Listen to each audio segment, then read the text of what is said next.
Bonjour, je m'appelle Nabila. À mon avis, l'apprentissage au moyen d'outils technologiques est une méthode efficace. D'abord, cette méthode engage les étudiants dans de nouvelles façons d'étudier parce qu'il y a beaucoup d'outils d'études intéressantes, par exemple Kahoot et Quizlet. Cette façon d'apprendre est amusante pour les élèves. En même temps, les élèves peuvent apprendre plus rapidement.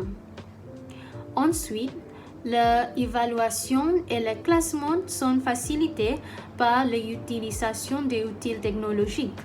De cette façon, l'évaluation des élèves est plus facile à reconnaître. Ainsi, il est plus facile de connaître les capacités des étudiants dans les études. Pour troisième, l'utilisation d'outils technologiques rend l'apprentissage à distance plus pratique.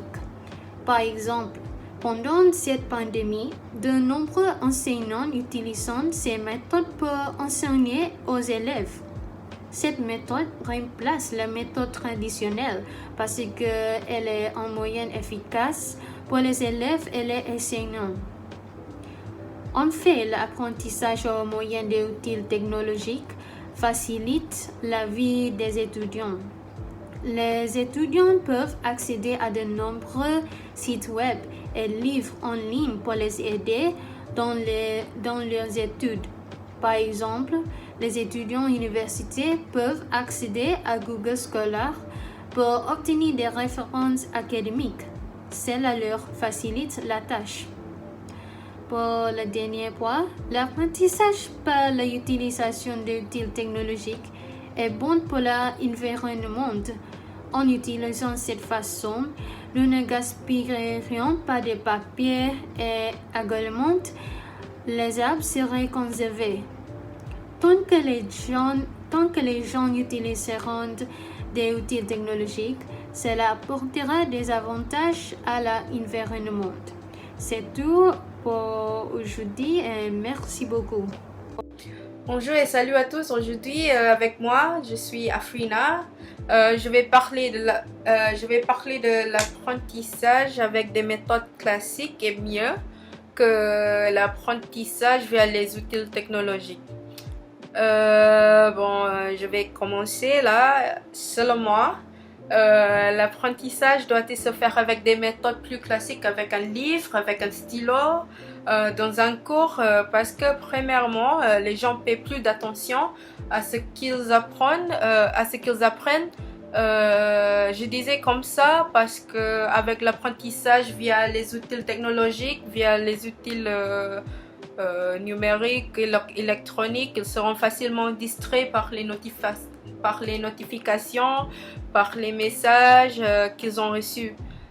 C'est pas du tout bien parce que c'est une distraction, quoi. C'est une diversion.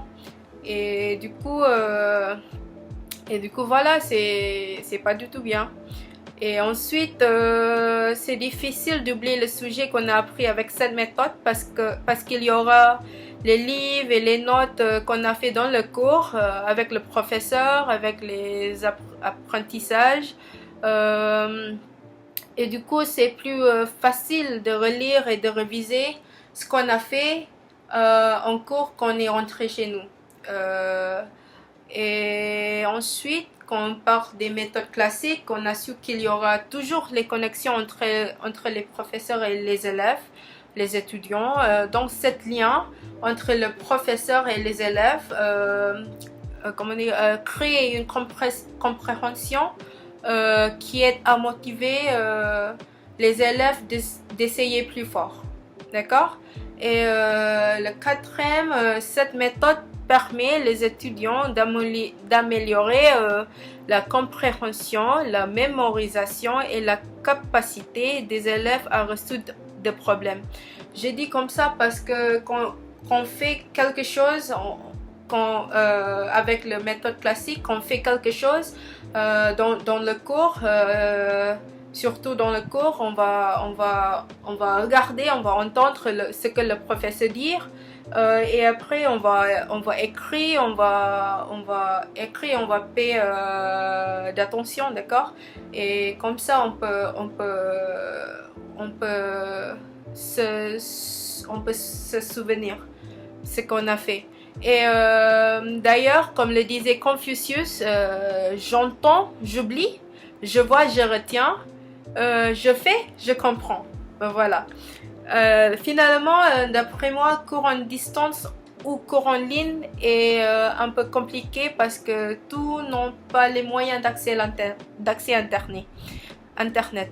En cours physique, on n'a pas besoin de l'accès à Internet et on pourrait faire beaucoup d'activités et d'exercices sans souci.